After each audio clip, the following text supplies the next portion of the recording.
पहली एडजस्टमेंट बेटा मैंने लिखी है प्रोविजन फॉर टैक्स की।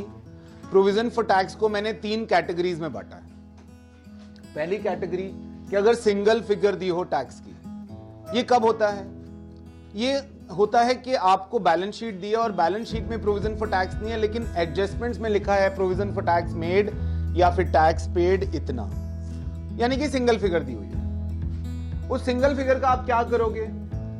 आप उस सिंगल फिगर को ऐड कर दोगे आरटीडी में, और यही single figure add in RTD. आपको मालूम है आरटीडी कहां आता है? ऑपरेटिंग एक्टिविटीज शुरू करने से पहले जो हम प्रॉफिट निकालते हैं वर्किंग नोट्स में, वहां आरटीडी आता है। तो वहां पर ये जो टैक्स है वो ये वाला हो गया, और लेस कर दो end of cash from operating activities. जहां कैश फ्रॉम ऑपरेटिंग एक्टिविटीज को आप एंड करते हो, वहां पर नीचे आता है tax paid and extraordinary items. वहां पर टैक्स पेड की तरह यही सेम फिगर को माइनस कर दो, यानी वही फिगर ऊपर ऐड होगी और वही फिगर नीचे माइनस। दूसरा केस है अगर 2 फिगर्स दी हो। 2 फिगर्स कब दी होंगी? आपको बैलेंस शीट दी हुई है 2 साल की, और दोनों साल की एक फिगर दी है आपको। प्रोविजन फॉर टैक्स लिखा है करंट लायबिलिटीज के अंडर। करंट लायबिलिटीज में provision for tax, short term provisions में provision for tax, previous year और करंट ईयर। तो जो प्रीवियस ईयर वाला है वो हम ये मानते हैं कि पे हो गया है, वो आप कैश फ्रॉम ऑपरेटिंग एक्टिविटीज का जब एंड आएगा उसमें से आप माइनस करना। और जो करंट ईयर वाला है वो हम ये मानते हैं कि इस बार प्रोवाइड किया है, तो आरटीडी में आप उसको प्लस करना। Is that okay? Previous year वाला हम ये मानेंगे कि वो हमने लास्ट ईयर प्रोविजन बनाया था, इस बार पे कर दिया है, तो हम उसको पेड मानकर माइनस कर देंगे, और इस बार का जो प्रोविजन बनाया है वो आरटीडी में हम ऐड कर देंगे। फिर आगे हम 3 फिगर्स आर गिवन। अगर टैक्स की आपके पास 3 फिगर्स हैं, अब 3 फिगर्स कैसे होंगी? 2 बैलेंस शीटों में और एक नीचे एडजस्टमेंट। बैलेंस शीट में तो कौन सी फिगर होगी बेटा? प्रीवियस ईयर और करंट ईयर। इस केस में मैं सजेस्ट करूंगा कि आप एक अकाउंट बना लें। अकाउंट कैसे बनाएंगे बेटा? अकाउंट आपका provision for tax is a liability account, तो कहां से शुरू होगा? By balance BD opening figure और to balance CD closing figure, जो बैलेंस शीट में दी होगी। अब नीचे एडजस्टमेंट में आपको एक चीज दी होगी, टैक्स पेड या फिर प्रोविजन फॉर टैक्स मेड। अगर टैक्स पेड है तो उसको यहां प्लेस कर दीजिए टू बैंक के नाम से, और अगर टैक्स मेड है तो उसको यहां कर दीजिए। याद रखेंगे PM, पोस्ट मेरिडियन या फिर प्राइम मिनिस्टर। ठीक, अब ये दोनों चीजें जाएंगी कहां? ये कैश फ्रॉम ऑपरेटिंग एक्टिविटीज के एंड में माइनस होगा क्योंकि टैक्स पेड है। ये प्रोविजन मेड है तो ये आरटीडी में प्लस होगा। ठीक है, got these? Single figure, 2 figures and 3 figures. अब आ गए हम नेक्स्ट एडजस्टमेंट पे। नेक्स्ट एडजस्टमेंट है हमारे पास डिविडेंड। बेटा डिविडेंड 2 तरह के होते हैं, एक होता है इंटरिम डिविडेंड और एक होता है प्रपोज डिविडेंड। इंटरिम डिविडेंड किसको कहते हैं? जो डिविडेंड साल के बीच में प्रपोज किया और साल के बीच में ही पे कर दिया, that is called as interim dividend. और प्रपोज डिविडेंड किसको कहते हैं? जो एक साल प्रपोज किया और अगले साल आपने पे कर दिया। इंटरिम डिविडेंड एक ही सिंगल फिगर को आप पहले आरटीडी में एज अ डी ऐड करेंगे और दूसरा कैश फ्रॉम फाइनेंसिंग एक्टिविटीज में आप सब्ट्रैक्ट करेंगे। एक ही फिगर दी होगी। इंटरिम डिविडेंड आपको एडजस्टमेंट्स में जनरली दिया होता है। इंटरिम डिविडेंड आपको जनरली कहां दिया होता है? एडजस्टमेंट में। तो वो सेम फिगर आप आरटीडी में ऐड करेंगे और वही फिगर फाइनेंसिंग एक्टिविटीज में माइनस करेंगे, क्योंकि आपने कहीं से अपने आप को फाइनेंस कराया है शेयर्स के फॉर्म में, तो उनको आप डिविडेंड दे रहे हैं, तो वहां माइनस होगा। Then propose dividend. Propose dividend जो बेटा अभी नई रूलिंग है आपकी, पहले रूलिंग अलग थी, अभी जो नई रूलिंग है उसके हिसाब से प्रीवियस ईयर वाली ही फिगर, प्रीवियस ईयर फिगर आपकी आरटीडी में ऐड और कैश फ्रॉम फाइनेंसिंग एक्टिविटीज में माइनस। सेम यही प्रीवियस ईयर वाली ही फिगर आपकी ऐड होनी है, प्रीवियस ईयर वाली ही फिगर माइनस होनी है। करंट ईयर की फिगर का कोई रिलेवेंस अब नहीं है प्रपोज डिविडेंड को। ठीक, फिर थर्ड काइंड ऑफ एडजस्टमेंट आ गए आप फिक्स्ड एसेट अकाउंट पे। फिक्स्ड एसेट अकाउंट आपको 2 तरह से हो सकता है। फिक्स्ड एसेट में हो सकता है plant and machinery, building, furniture, patents, कुछ भी हो सकता है। तो आपके पास फिक्स्ड एसेट अकाउंट बनाना कब है? मैं तो आपको सजेस्ट करूंगा जब आपको फिक्स्ड एसेट की फिगर ऊपर बैलेंस शीट में दी हुई है नॉन करंट एसेट में, और नीचे उससे रिलेटेड कोई एडजस्टमेंट भी है, जैसे ये लिखा है फिक्स्ड एसेट और costing this, depreciated for this, sold for this, अगर इस तरह की कोई एडजस्टमेंट है तो फिक्स्ड एसेट अकाउंट बनाओ।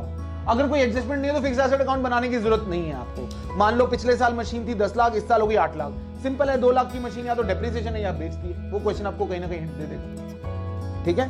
तो उसमें आपको अकाउंट बनाने की कोई जरूरत नहीं अगर एडजस्टमेंट नहीं है, लेकिन एडजस्टमेंट है तो आप अकाउंट बनाओ। To balance BD, by balance CD, opening and closing. ये अकाउंट कैसे बनाएंगे? कोई भी चीज जो अकाउंट को बढ़ाएगी वो यहां, और कोई भी चीज जो अकाउंट को घटाएगी यहां। हमने इसका शॉर्ट फॉर्म बनाया है PPDSL। पीपी माने पटियाला पैग डालो सबके लिए, ठीक है। तो यहां पर P परचेज, यहां प्रॉफिट, यहां प्रॉफिट किसका? सेल का। यहां क्या? DSL माने डेप्रिसिएशन, सेल और लॉस, तीनों यहां पर। Is that okay? डेप्रिसिएशन आप डालेंगे, सेल डालेंगे, लॉस या प्रॉफिट आप वर्किंग नोट में कैलकुलेट करके पता कर लेंगे कि जो आप एसेट बेच रहे हैं उस पे आपको प्रॉफिट हो रहा है या लॉस हो रहा है। 10,000 का एसेट, एग्जांपल के लिए 10,000 का एसेट, उस पे 6,000 डेप्शन लग चुकी है, कितने बच गए? 4,000। अगर ये एसेट अब आपका 3 का बिक गया तो 1,000 का आपको लॉस हो गया, और यही एसेट अगर आपका 5 का बिक गया तो 1,000 का प्रॉफिट हो गया। तो दोनों में से जो होगा वो प्लेस कर देंगे। अब कौन कौन सी चीज कहां जाएगी बेटा?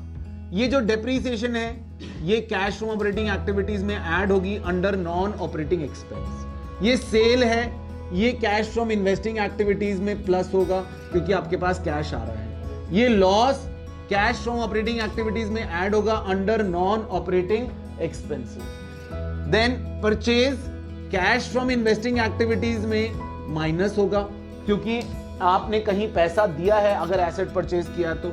ये profit cash from operating activities में minus under non operating incomes, आप इसको माइनस करेंगे। फिर आ गया बेटा फिक्स्ड एसेट नेट की जगह कभी कभी आपको फिक्स्ड एसेट ग्रॉस अकाउंट भी बनाना पड़ सकता है। जब आपको क्वेश्चन में एक्यूमुलेटेड डेप्रिसिएशन या फिर प्रोविजन फॉर डेप्रिसिएशन अलग से दिया हो तब आपको यह अकाउंट बनाना पड़ सकता है, फिक्स्ड एसेट और एक्यूमुलेटेड डेप्रिसिएशन अकाउंट। आपने फिक्स्ड एसेट अकाउंट बनाया, to balance BD, by balance CD, same है, सेम PPDSL। फर्क क्या पड़ेगा? पीपी में परचेज और प्रॉफिट यहां आएगा, इसमें सेल और लॉस यहां आएगा, मगर ये डेप्रिसिएशन कौन सा वाला होगा? ये डेप्रिसिएशन वो वाला होगा जो उस मशीन पे चार्ज हुआ है जो मशीन बिक रही है। उसके लिए आपने एक्यूमुलेटेड डेप्शन अकाउंट बनाया या फिर प्रोविजन फॉर डेप्शन अकाउंट बनाया। इसका बाय बैलेंस बीडी ओपनिंग यहां और क्लोजिंग यहां, ये क्योंकि एक लायबिलिटी अकाउंट है।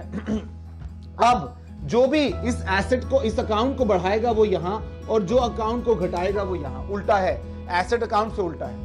एसेट का बढ़ना यहां आता है और घटना यहां, एक्यूमुलेटेड डेप्शन का बढ़ना यहां और घटना यहां। एक्यूमुलेटेड डेप्शन क्या है बेटा? जो डेप्शन आप इकट्ठी करते जा रहे हो, तो ये बढ़ेगी कैसे? इस साल और डेप्शन लगा लोगे तो ये अकाउंट बढ़ जाएगा। तो आप यहां पर लिखोगे bye depreciation charge during the year, जो क्वेश्चन में दिया होगा कि this is the depreciation charge during the year on the asset, वो यहां आएगा। तो उससे एसेट बढ़, ये वाला अकाउंट बढ़ रहा है तो यहां आएगा। और जो एसेट आप बेच रहे हो उस पे आज तक कितनी डेप्रिसिएशन इकट्ठी हुई है वो सब इसमें है ना। क्यों बेटा? जो एसेट आप बेच रहे हो उस पे जितनी डेप्रिसिएशन आज तक एक्यूमुलेटेड है या इकट्ठी हुई है वो यहां से डेबिट होगी क्योंकि वो इस अकाउंट को घटा देगी, यहां डेबिट होकर यहां क्रेडिट हो जाएगी। Is that okay? इस वाली डेप्रिसिएशन में और इसमें फर्क है बेटा। ये वाली डेप्रिसिएशन कौन सी है? ये वाली, दीज टू आर सेम। जो कि अगर आप एक अकाउंट बनाओगे तो डेप्रिसिएशन यहां पर आ जाएगी, लेकिन अगर आप दो अकाउंट बना रहे हो एक्यूमुलेटेड डेप्रिसिएशन के साथ, जो depreciation charge during the year है वो फिर यहां आएगी। और यहां कौन सी डेप्रिसिएशन आएगी? ये आएगी वो डेप्रिसिएशन जो उस एसेट पर है जो एसेट आपने बेच दिया है। Is that okay? बात समझ रहे हैं? हम लोग कंफ्यूज हो जाते हैं कि इस डेप्रिसिएशन को आरटीडी में ले जाएं या नहीं ले जाएं, ये कहीं नहीं जाएगी। अब कौन सी चीज कहां जाएगी? ये bank cash from investing activities में प्लस होगा, ये P&L cash from operating activities में माइनस होगा क्योंकि इनकम है, ये sale cash from investing activities में प्लस होगा, ये कैश फ्रॉम ऑपरेटिंग एक्टिविटीज में प्लस होगा अंडर नॉन ऑपरेटिंग एक्सपेंसेस। ये वाली डेप्रिसिएशन कहीं नहीं जाने वाली। ये जो डेप्रिसिएशन इस साल चार्ज हुई है ये आप कैश फ्रॉम ऑपरेटिंग एक्टिविटीज में under non cash expenses add कर देंगे। ये वाली डेप्रिसिएशन क्यों नहीं कहीं जा रही? क्योंकि ये पिछले सालों की डेप्रिसिएशन है जो चार्ज हो चुकी है और जो कहीं ना कहीं अपना एडजस्ट होनी थी वहां उस वक्त वो एडजस्ट हो चुकी है। Is that okay? Got it?